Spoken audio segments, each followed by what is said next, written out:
नमस्कार, मैं रवीश कुमार। आप देख रहे हैं देश की बात 6 से 7। दिल्ली में संक्रमित मामलों की संख्या 29,000 पहुंच गई है।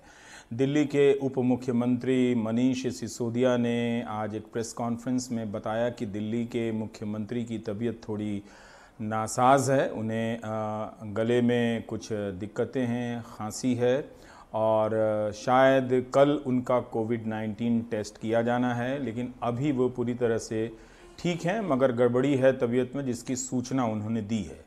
दूसरी बात मनीष सिसोदिया ने ये कही है कि वे मंगलवार को होने वाली एक अति महत्वपूर्ण बैठक में, इसे राज्य आपदा समूह की बैठक है, एसडीएमए का स्टेट डिज़ास्टर मैनेजमेंट अथॉरिटी की बैठक है, इसमें वे मुख्यमंत्री की जगह हिस्सा लेंगे और इस बैठक में चर्चा होगी कि क्या दिल्ली में कम्युनिटी स्प्रेड हो चुका है, यानी ये इतना फैल चुका है कि अब किसी को पता नहीं कि ये बीमारी, महामारी किस से किस तक पहुंच रही है। मनीष सिसोदिया का ये बयान सुनिए।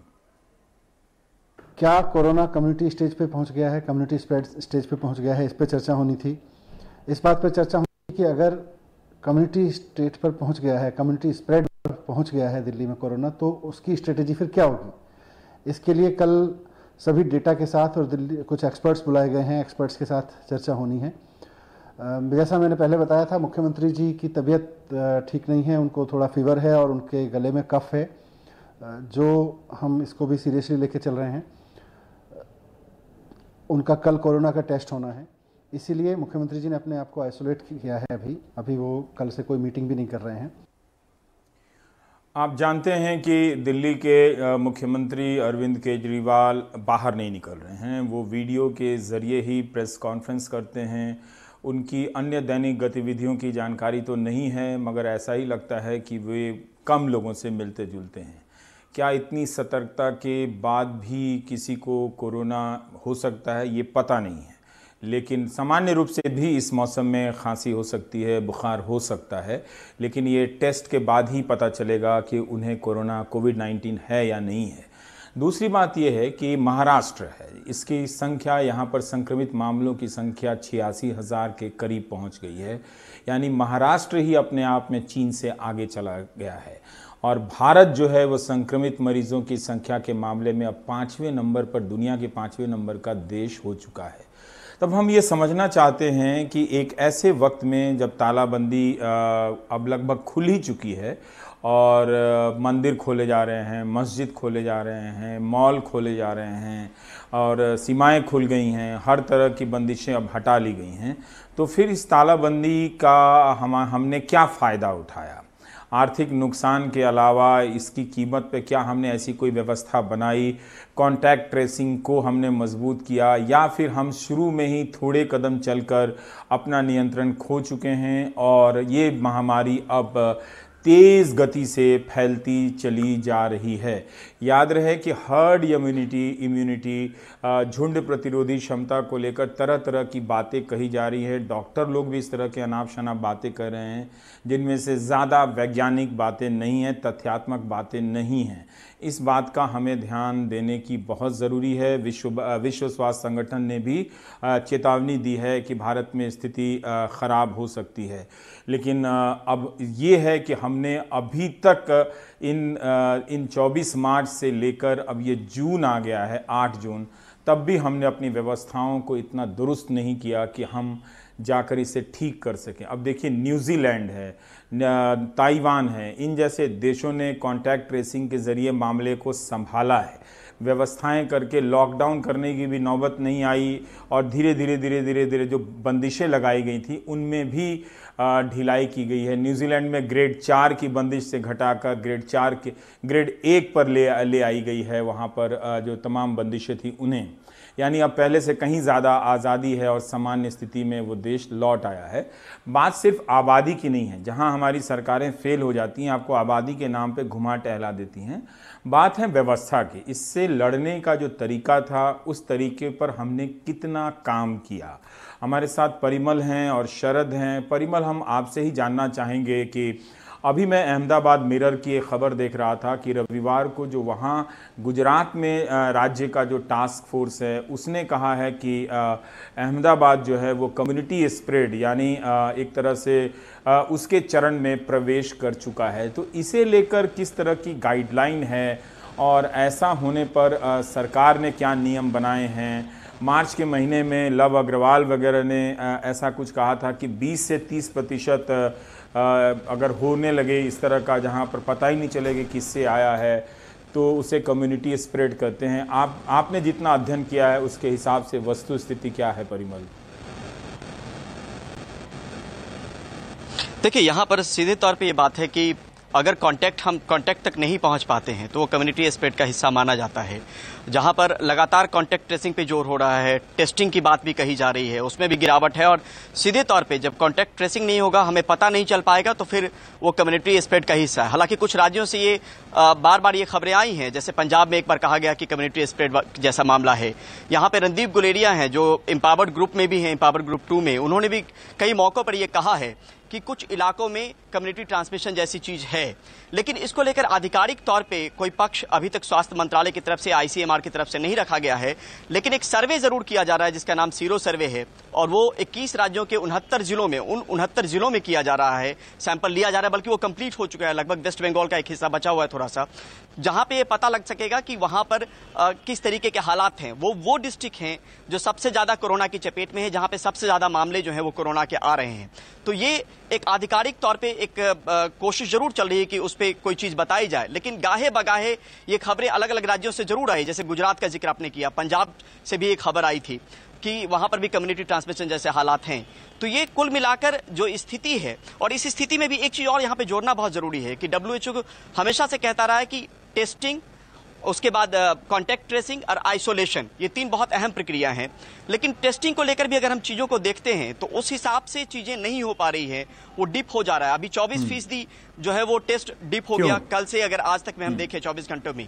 ऐसा ही एक जो गिरावट है वो 1 जून को रिकॉर्ड किया गया था, जहां 20% टेस्टिंग कम हुई थी।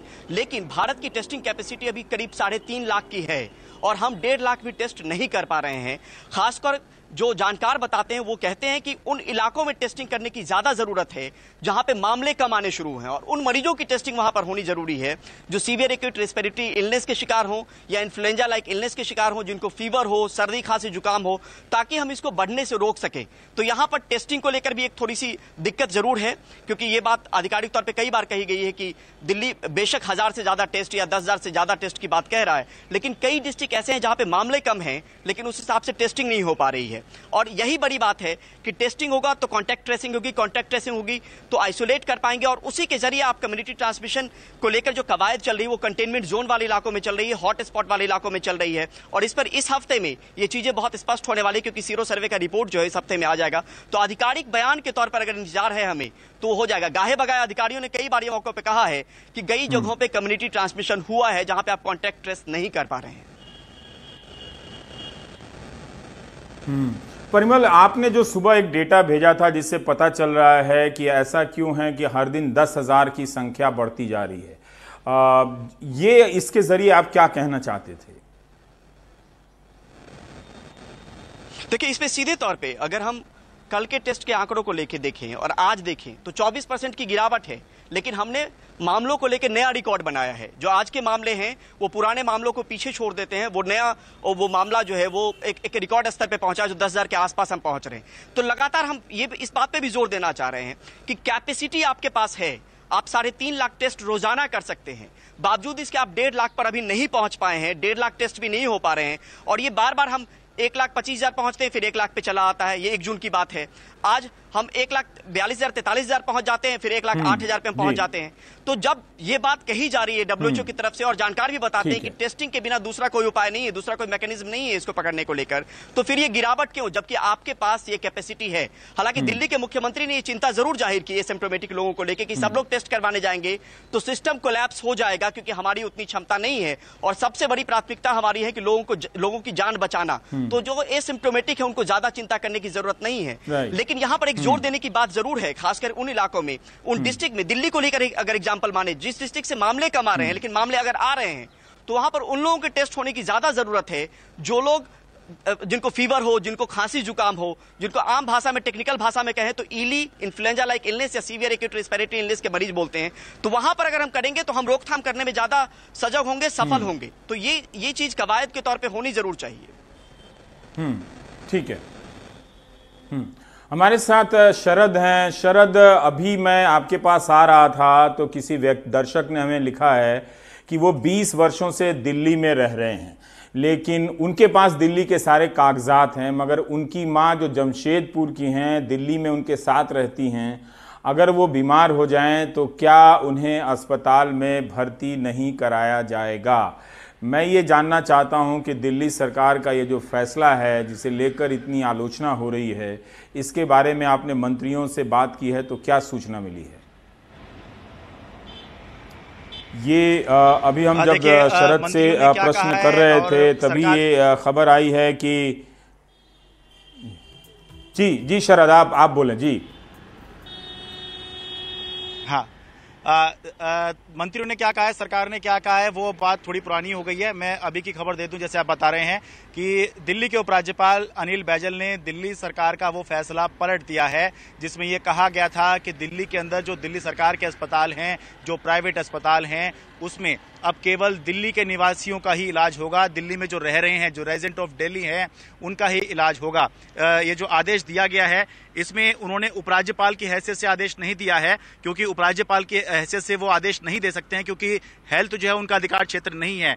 यहाँ पर उन्होंने दिल्ली डिजास्टर मैनेजमेंट अथॉरिटी, आपदा के समय जो सबसे बड़ी डिसीजन मेकिंग बॉडी होती है, उसके चेयरपर्सन के तौर पर उन्होंने आदेश दिया है। और उन्होंने 2018 के दिल्ली हाई कोर्ट के उस फैसले का हवाला दिया है जिसमें केजरीवाल सरकार ने जीटीबी अस्पताल में दिल्ली वालों के लिए रिजर्वेशन कर दिया था और बाहर वाले जो लोग थे, जो दिल्ली के निवासी नहीं थे, उनके लिए केवल ओपीडी सुविधा रखी गई थी, जबकि टेस्टिंग, इलाज, दवाएं सब दिल्ली वालों के लिए ही मुफ्त कर दी गई थी। लेकिन दिल्ली हाई कोर्ट ने इस फैसले को पलट दिया था।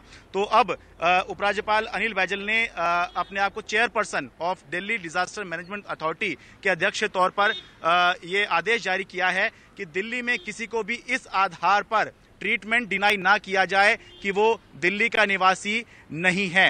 हालांकि मैं अभी ये जरूर कहना चाहूंगा कि ये उपराज्यपाल का आदेश है, लेकिन क्या ये आदेश मान्य होगा? क्योंकि जो दिल्ली सरकार का आदेश था वो एक कैबिनेट का डिसीजन था। क्या डिजास्टर मैनेजमेंट अथॉरिटी के चेयरपर्सन के तौर पर उपराज्यपाल अनिल बैजल इस फैसले को पलट सकते हैं या नहीं, ये साफ नहीं है, क्योंकि डिजास्टर मैनेजमेंट अथॉरिटी जो होती है वो उसके अध्यक्ष जरूर होते हैं उपराज्यपाल, लेकिन उपाध्यक्ष होते हैं मुख्यमंत्री, और अन्य लोग दिल्ली के पुलिस कमिश्नर भी होते हैं इसके सदस्य, और जो रेवेन्यू मिनिस्टर होते हैं वो भी होते हैं, चीफ सेक्रेटरी भी इसके अंदर होते हैं। तो क्या वो अकेले दिल्ली के कैबिनेट के डिसीजन को पलट सकते हैं? इस पे अभी स्थिति स्पष्ट नहीं है, लेकिन अपनी तरफ से उन्होंने डिजास्टर मैनेजमेंट अथॉरिटी के अध्यक्ष के तौर पर प्रश्न है सभी अथॉरिटी को आदेश दिया है कि ये आदेश मान्य नहीं होगा। जी, मेरा एक प्रश्न है कि ठीक है कि ये फैसला, इस फैसले से मुझे भी बहुत आपत्ति नजर आ रही थी, विचित्र लग रहा था। ये फैसला पलटा जाना ही चाहिए, लेकिन क्या ये प्रक्रिया होनी चाहिए? दोपहर में दिल्ली के उप मुख्यमंत्री मनीष सिसोदिया प्रेस कॉन्फ्रेंस करके कहते हैं कि मंगलवार को स्टेट डिजास्टर मैनेजमेंट अथॉरिटी की बैठक होनी है, मुख्यमंत्री बीमार हैं तो उनकी जगह वो बैठक में हिस्सा लेंगे। अभी आप उनके प्रेस कॉन्फ्रेंस के 2 घंटे बाद खबर दे रहे हैं कि उपराज्यपाल ने ये फैसला ले लिया, डिजास्टर मैनेजमेंट अथॉरिटी एक्ट के तहत उन्होंने फैसला ले लिया कि वो कैबिनेट का फैसला बदला जाएगा। तो फिर उपराज्यपाल, जो दिल्ली में इतनी अव्यवस्थाएं हो रही हैं, उसकी भी जिम्मेदारी ले लें, फिर जो स्वास्थ्य की जो तैयारियों की जो कमियां हो रही हैं उसकी भी जिम्मेदारी ले लें। क्या अब हम माने कि ये अब पॉलिटिक्स शुरू हो गई है?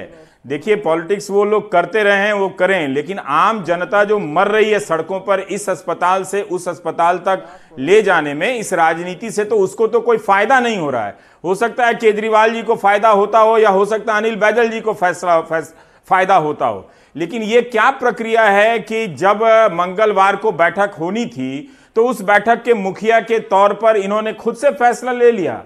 क्या आप श्योर हैं कि इस बैठक में बाकी जो कमेटी के सदस्य हैं उनकी रजामंदी कुछ नहीं है इसमें? बिल्कुल सही बात है, मैं वही कह रहा हूँ कि अगर इस फैसले पर उपराज्यपाल को इतनी आपत्ति थी तो जब 1 जून को दिल्ली के मुख्यमंत्री ने प्रेस कॉन्फ्रेंस करके दिल्ली के बॉर्डर सील करने का ऐलान किया था, तभी क्या उन्होंने इनसे बात की थी? या जब दिल्ली के मुख्यमंत्री ने ये रिपोर्ट आई थी कि दिल्ली के अस्पताल जो हैं वो दिल्ली वालों के लिए होने चाहिए, दिल्ली के निवासियों के लिए होने चाहिए, क्या तब उन्होंने उनसे बात नहीं की? और जब कैबिनेट ने डिसीजन ले लिया है और अब कल इस पर बैठक होनी ही है, तो क्या ये बेहतर ना होता कि आप उस अथॉरिटी के अंदर जो बैठक होने वाली है उसके अंदर ही ये बैठक में फैसला करते?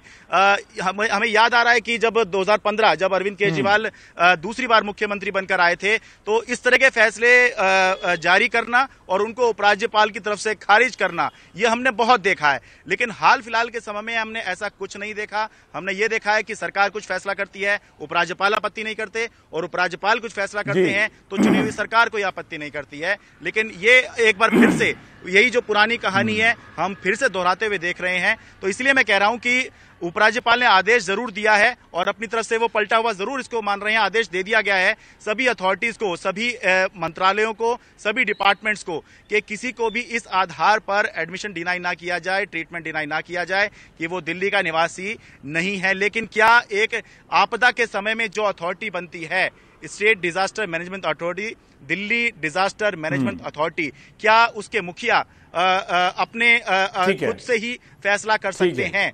ये इस पे स्थिति स्पष्ट नहीं है, क्योंकि अगर वो कर सकते हैं तो फिर उपाध्यक्ष मुख्यमंत्री हैं, वो भी कोई कल को कुछ फैसला कर देंगे जो हम देखते रहेंगे।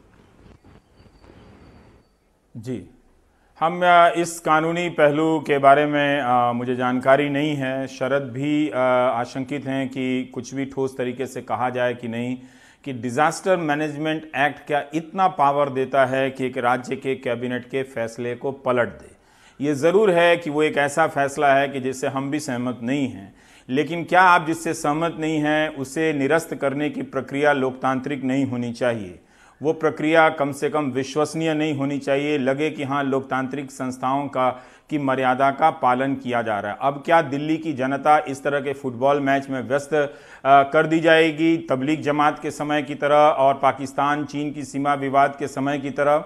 लेकिन इससे जनता का क्या भला हो रहा है? अनुराग द्वारी के पास एक कहानी है, उसे ध्यान से सुनिए और प्लीज़ इस वक्त अपने बारे में सोचिए। जैसा वीरेंद्र सिंह जी के साथ हुआ है वैसा किसी के साथ ना हो, लेकिन अफसोस कि इस तरह की हम कई घटनाएं सुन चुके हैं। अनुराग, हमारे दर्शकों को बताइए क्या मामला है ये।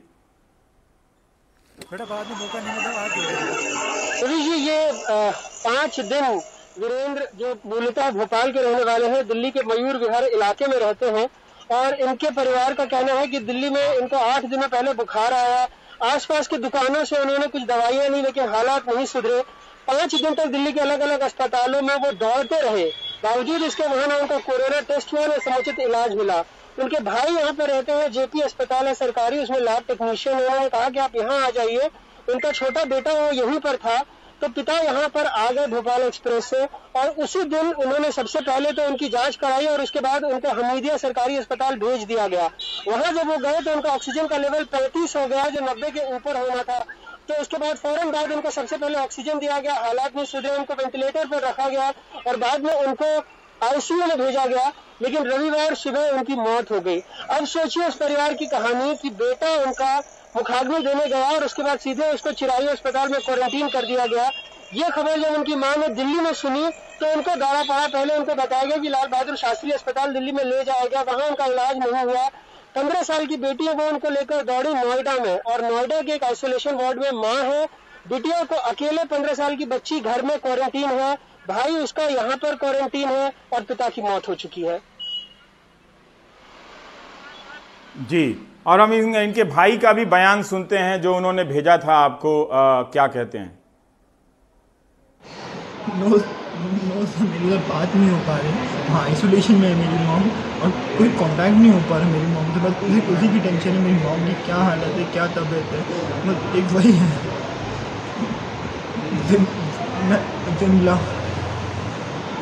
विमला सेक्टर 11 नोएडा और मेट्रो हॉस्पिटल हर्ट वाला आइसोलेशन वार्ड में।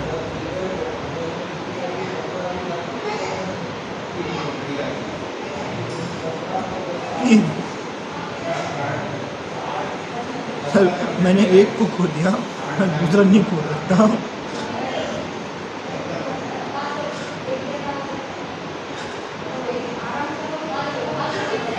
Please do something.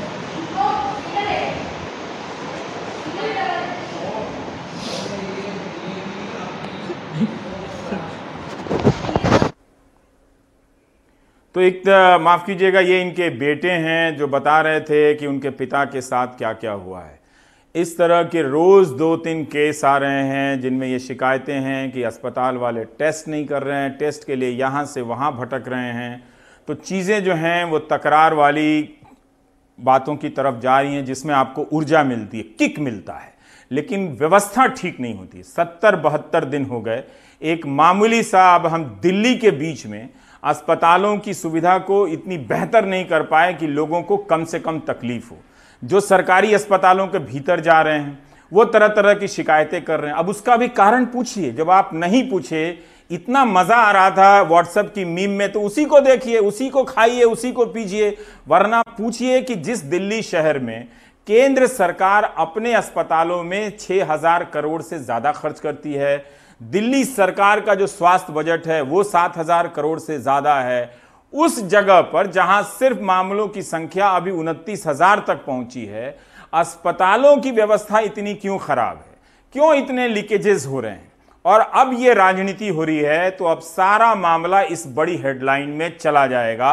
एक तो ये फैसला विचित्र था कि आप दिल्ली के अस्पतालों को दिल्ली के लिए रिजर्व करें, दूसरा इसको निरस्त करने का तरीका और विचित्र था। तो इसमें संपूर्ण संभावना है कि अब इस बहस में आप चले जाएंगे और जो आम मरीज है वो अपना वीडियो बनाकर वायरल करता रहेगा। आप करते रहिए वायरल करने से, ट्वीट करने से कुछ नहीं होता है।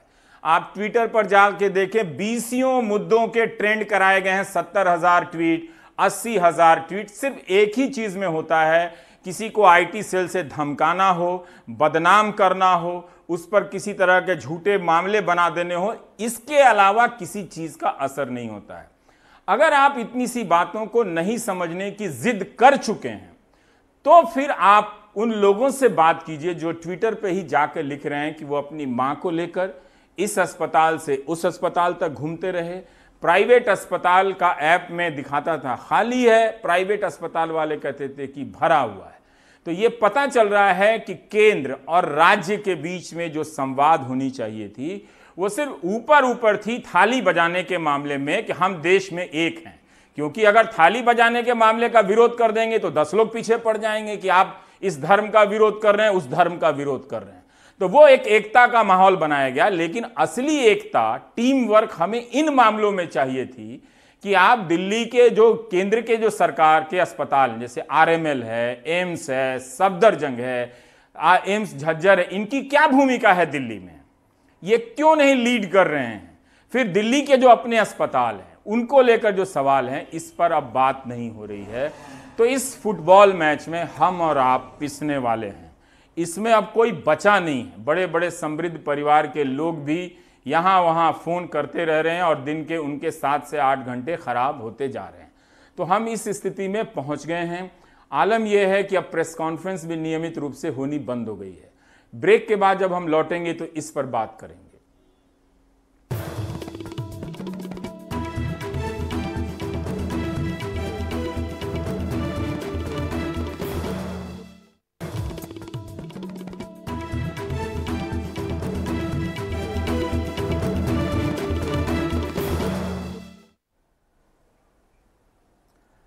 आप देख रहे हैं देश की बात 6 से 7। एक सवाल शुरुआत में उठा था कि कोविड-19 का मामला है तो अब नियमित प्रेस कॉन्फ्रेंस किए जाएंगे और हर तरह की जानकारी दी जाएगी। लेकिन उस प्रेस कॉन्फ्रेंस में धीरे धीरे सवालों की संख्या कम होने लगी। बाद में वो पर्ची आने लगी जिसे अंग्रेज़ी में प्रेस रिलीज़ कहते हैं, और धीरे धीरे प्रेस कॉन्फ्रेंस करने का सिलसिला केंद्रीय स्वास्थ्य मंत्रालय का धीरे धीरे बंद होता चला गया। राज्यों में भी ये बुरी स्थिति है। तो क्या अब इस लड़ाई को लेकर सूचना का महत्व खत्म हो गया है और अब सारा ऑफ रिकॉर्ड मामला खेल किया जा रहा है, जहां पर खबरों को प्लांट किया जा सके, प्रोपेगेंडा को मजबूत किया जा सके? आखिर प्रेस कॉन्फ्रेंस क्यों नहीं हो रहे हैं? इन सब पर परिमल की ये रिपोर्ट देखिए। कोरोना के बढ़ते मामलों के बीच स्वास्थ्य मंत्रालय का सिमटता प्रेस कॉन्फ्रेंस। दरअसल स्वास्थ्य मंत्रालय की तरफ से प्रेस कॉन्फ्रेंस की शुरुआत नेशनल मीडिया सेंटर में 12 मार्च को हुई और उस वक्त अगर पूरे मार्च में अगर हम मामले की बात कहें तो 1397 कुल मामले मार्च के आखिर तक आए थे, 35 लोगों की मौत हुई थी। और प्रेस कॉन्फ्रेंस जो 12 मार्च से शुरू हुई वो 17 दिन मार्च में होती है। कई बार वो लगातार ही होती रही, मार्च में कमोबेश लगातार प्रेस कॉन्फ्रेंस का दौर जो है वो सिलसिला चलता रहा। अलग अलग जगह के रिप्रेजेंटेटिव आते रहे, जिसमें स्वास्थ्य मंत्रालय, गृह मंत्रालय, ICMR और भी विदेश मंत्रालय के भी प्रतिनिधि उसमें आते रहे। उसके बाद अप्रैल के आखिर तक ये मामला 33,610 हो जाता है और मरने वालों की तादाद 1,075 पहुंच जाती है और प्रेस कॉन्फ्रेंस 26 दिन किया जाता है स्वास्थ्य मंत्रालय की तरफ से। अब आगे बढ़ते जाइए, अब मई में देखिए, मई के आखिर तक ये मामला 1,82,143 पहुंच जाता है। मरने वालों का आंकड़ा जो है वो 5,000 के ऊपर 5164 पहुंच जाता है। लेकिन जो प्रेस कॉन्फ्रेंस स्वास्थ्य मंत्रालय की तरफ से किया जाता है वो सिमट कर 8 दिनों में पहुंच जाता है। 8 दिन ही प्रेस कॉन्फ्रेंस किया जाता है मई में। जून में अब तक अगर बात करें 7 जून तक की, तो उसमें जो प्रेस कॉन्फ्रेंस किया गया महज एक बार किया गया और रफ्तार अगर यही रही तो महीने में 4 हफ्ते होते हैं और हफ्ते में अगर एक बार किया गया तो 8 दिन मई में होने वाला प्रेस कॉन्फ्रेंस जून में महज 4 दिनों तक सिमट जाएगा।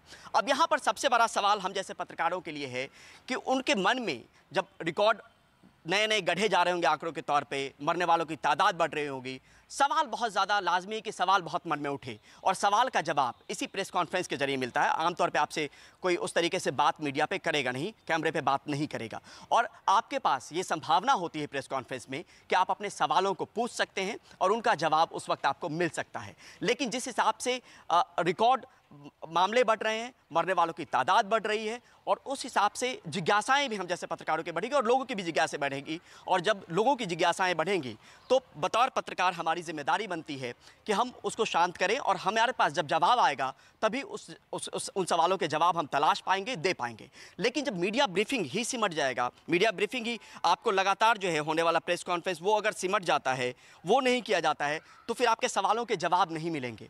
और एक बार फिर आपको दोहराना चाहते हैं कि आप भी समझिए कि 12 मार्च से जो प्रेस कॉन्फ्रेंस होता है वो मार्च में 17 दिन होता है, अप्रैल में वो 26 दिन किया जाता है, अच्छी बात रही। मई में वो महज 8 दिन होता है और जून के एक हफ्ते को अगर देखें, पिछले हफ्ते को 7 दिनों में, तो 1 दिन किया जाता है। यानी जिस हिसाब से मीडिया ब्रीफिंग जो नेशनल मीडिया सेंटर में आमतौर पे की जाती है, अगर वो लगातार इस तरीके से अगर घटेगा तो फिर सवालों के जवाब नहीं मिल पाएंगे। आपके पास सामने प्रेस रिलीज आ जाएगा, उसमें सिर्फ एक ही पक्ष आएगा, जो मंत्रालय की तरफ से जो पक्ष आता है वो आपको रिपोर्ट करने के लिए दिया जाएगा। आपके मन में जो सवाल होंगे उसके जवाब आप नहीं तलाश सकते हैं। तो धीरे धीरे इसको लेकर भी चीज़ें स्पष्ट नहीं की जा रही है कि आखिर जब मामले लगातार बढ़ रहे हैं और मन में शंकाएं बहुत ज़्यादा हो रही होंगी तो फिर ये प्रेस कॉन्फ्रेंस की में गिरावट क्यों, प्रेस कॉन्फ्रेंस में कमी क्यों? जब प्रेस कॉन्फ्रेंस नहीं किया जाता है तो भी दलील नहीं दी जाती कि आखिर किन वजहों से ये प्रेस कॉन्फ्रेंस नहीं किया जा रहा है और अगर उसकी वजह अगर साफ होती तो फिर आसानी रहती उसमें, उसको लेकर हम भी आपको बताते कि किस वजह से प्रेस कॉन्फ्रेंस नहीं की गई है। लेकिन लगातार जिस हिसाब से मामले बढ़ रहे हैं उस हिसाब से प्रेस कॉन्फ्रेंस में लगातार गिरावट आ रही है। और आपके पास आप अगर देखेंगे तो पहले एक वक्त तक ICMR हमेशा अमूमन हर प्रेस कॉन्फ्रेंस में उनकी मौजूदगी रिप्रेजेंटेटिव के तौर पर होती थी और आमतौर पर रमन आर गंगाखेड़कर आते थे।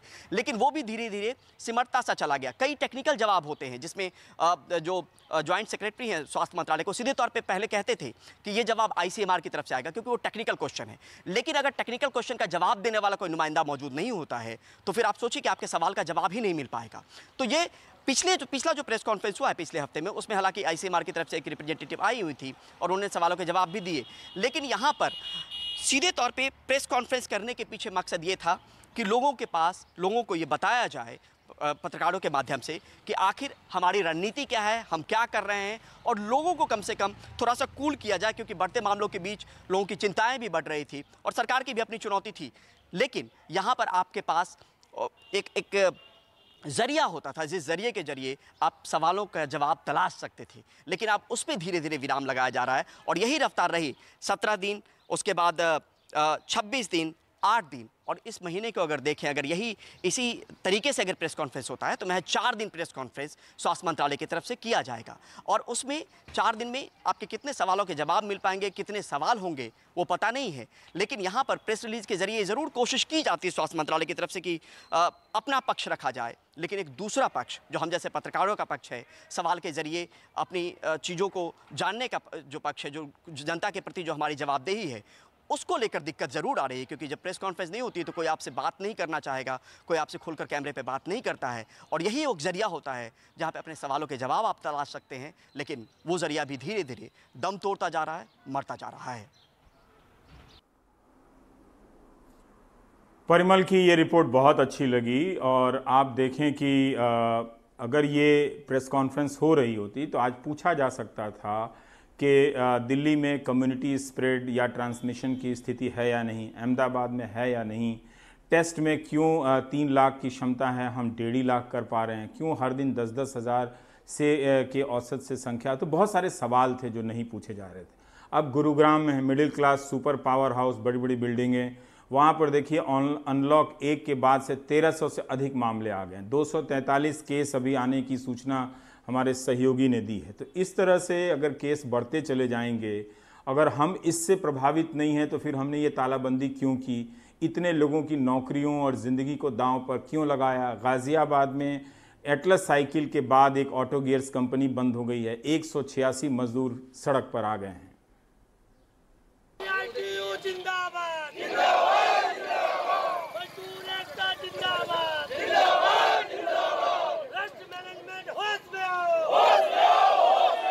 शनिवार में पूरे टाइम वर्किंग डे हुआ है, और संडे में कल दोपहर में अचानक यहाँ पे जो है ले ऑफ का नोटिस लगा दिया गया है। हमारे जो है 200 साथी परमानेंट है, स्थायी रूप से काम करते हैं, और लगभग 100 आदमी हमारे कैजुअल और ठेकेदारी में काम करते हैं। लॉकडाउन के चलते पिछले 2-2.5-3 महीने से लोग मजदूर भूखा मर रहा है, और अचानक ऐसे में फैक्ट्री चलती हुई फैक्ट्री को फिर दोबारा ले ऑफ लगा दिया गया है। तो मजदूर कहाँ जाएगा, क्या करेगा ऐसा? शायद जीवन में कभी कहीं हमने सोचा नहीं था कि इतना बड़ा आघात इस सरकार में ये उद्योगपति ऐसे माहौल को पैदा करेंगे और कितने बेरोजगारी एक साथ फैला देंगे। मजदूर के लिए कहीं कुछ इस सरकार में होता नजर ही नहीं आ रहा है। ये हालात पैदा हो गए। ऐसे में भुखमरी और ज़्यादा उद्योगपति और सरकारों का जो गठजोड़ है, ये गठजोड़ करके पूरे क्षेत्र में, पूरे देश में और भुखमरी को जो बढ़ावा दे रहे हैं।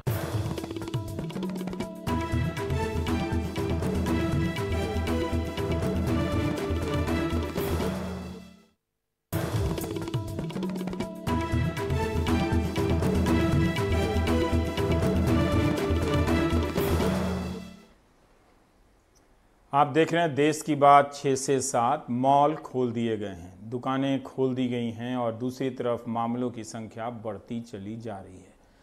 क्या मॉल में फिर से वो रौनक वापस आ सकेगी? और जो इस तरह से एक देह से दूरी के नियमों का पालन करना है, कुछ दुकानों को खोलना है, इन सब के बावजूद इतने महीनों का बिजनेस का जो नुकसान हुआ है, क्या मॉल वाले अब उम्मीद कर रहे हैं कि उसकी भरपाई कर पाएंगे? हम इस वक्त दिल्ली के एम्बियंस मॉल के बाहर खड़े हैं, और यहाँ पर सरकार के आदेश के मुताबिक जो है मॉल्स खुल गए हैं, एहतियात काफ़ी बढ़ते गए हैं कोरोना को लेकर। और हमारे साथ बातचीत करने के लिए एम्बियंस मॉल के जो जीएम है IP सिंह, क्या क्या आपने इंतज़ाम किए हैं कोरोना से बचने के लिए? देखिए, गवर्नमेंट की जो गाइडलाइंस थी उनका पूरा पालन किया गया है। उसके अलावा हमने कुछ चीज़ें एक्स्ट्रा भी करी हैं, सो दैट हमारे जो कस्टमर्स आते हैं उनको ये फील ना हो कि यहाँ किसी चीज़ की कमी है। हम मार्केट से, ओपन स्पेसेस से मच मोर सेफ हैं, सैनिटाइज हैं। इसके लिए देखिए, आप एंट्री से ही हमने मार्किंग करी है। लोग सोशल डिस्टेंसिंग मेंटेन करें।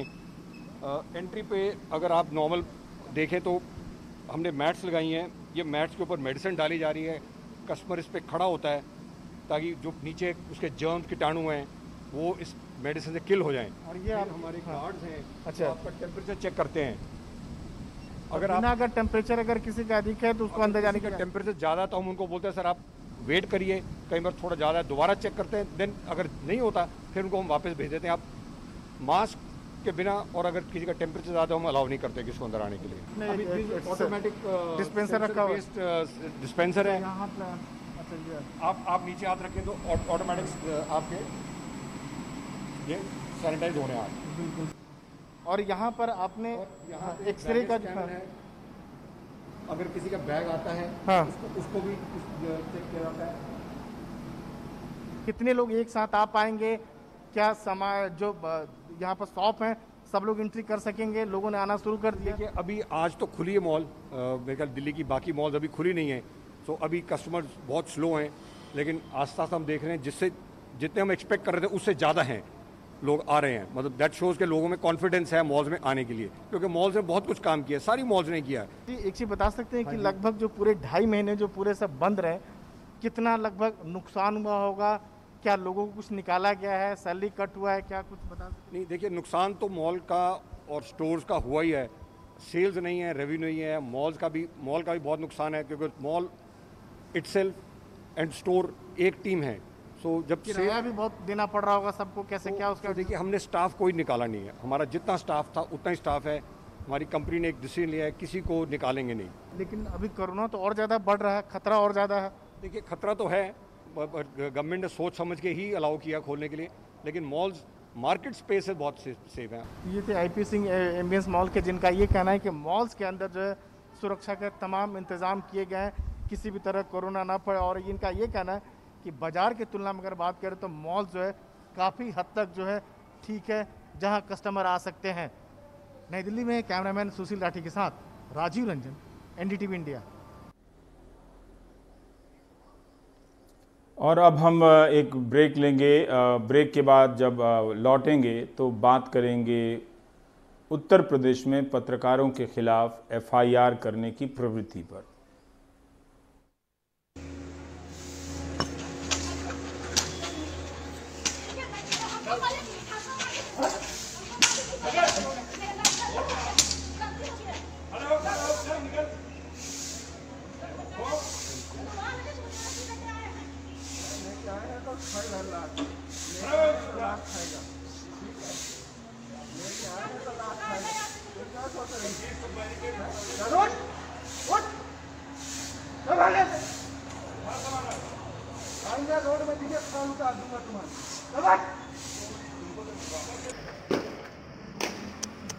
से मारा से मारा बेचारा।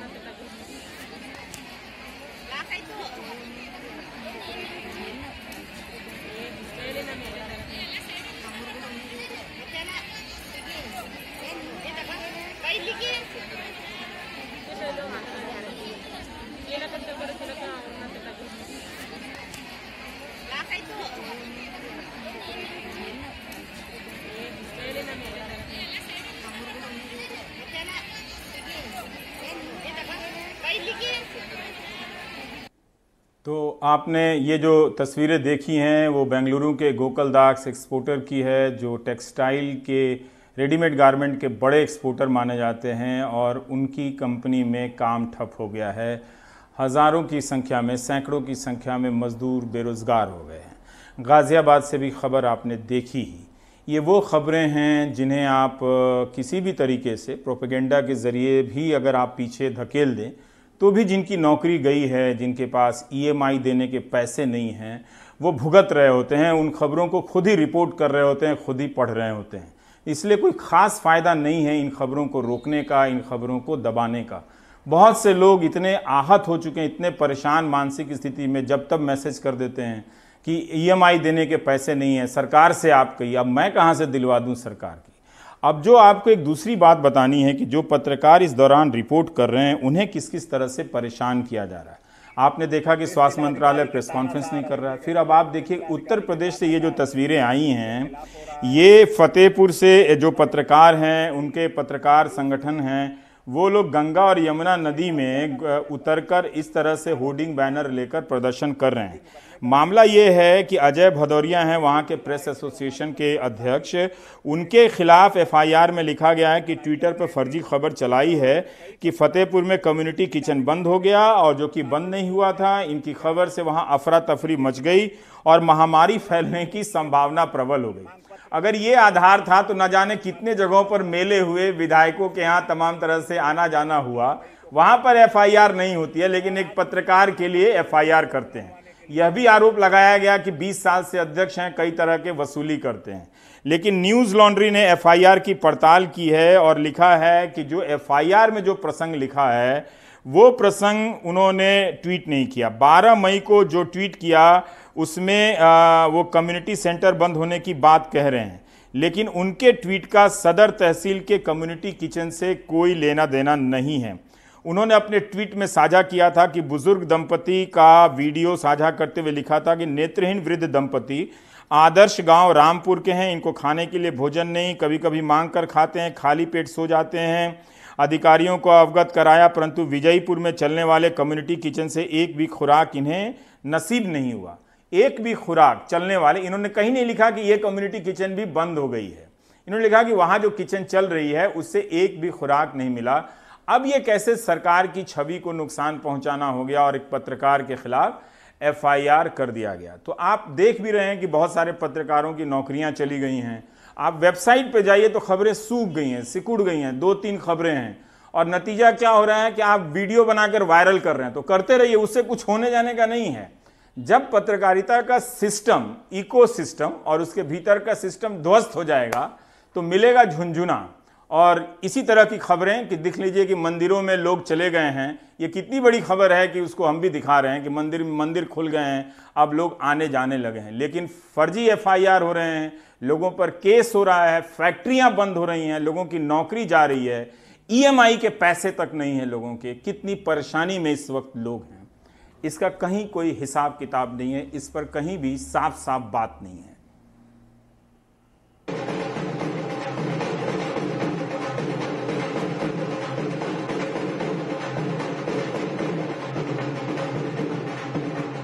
सोशल डिस्टेंस का पालन किया जा रहा है, पूर्णतः पालन किया जाएगा, क्योंकि स्वाभाविक है जब हम सुरक्षित रहेंगे तभी कोई काम हो पाएगा। हर थोड़ी दूर पे इस तरह के चौखाने बनाए गए हैं।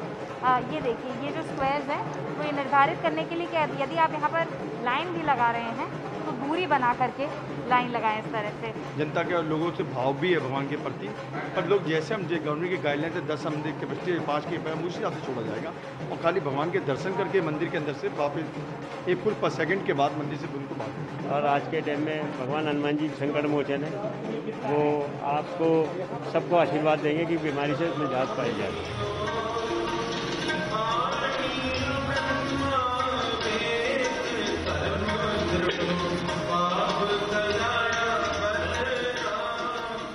बहुत ज़्यादा खुश हुई अज गुरु साहब के दर्शन हो रहे हैं कि सानू कृपा वाहिगुरू ने की कि अज जोड़ा हरमंदर साहब के दर्शन संगत वास्ते खोल दिए गए हैं। वाहिगुरू अगे भी कृपा करेगा। वैसे असीं सारा सहयोग दे रहे हैं कोविड-19 में, कृपा करो वाहिगुरू। इत्थे दुख दूर ही होंदे ने, कदे लगदे नहीं। हमें सैनिटाइज हर 2 मिनट में करते हैं और मास्क जरूरी है। पूरी सोशल डिस्टेंसिंग का पालन हो रहा है, फालतू इधर उधर किसी को खड़े नहीं होने दे रहे और ग्रुप बना के भी नहीं रहने दे रहे हैं। ये हमें बहुत अच्छा लगा। इससे संगत यहाँ आएगी तो निडर होके आएगी, उनको किसी भी चीज़ का कोई डर नहीं रहेगा। कोरोना जैसी यहाँ पे ऐसी कोई चीज़ लगी नहीं रही है कि जैसे यहाँ पे कहीं कोरोना है।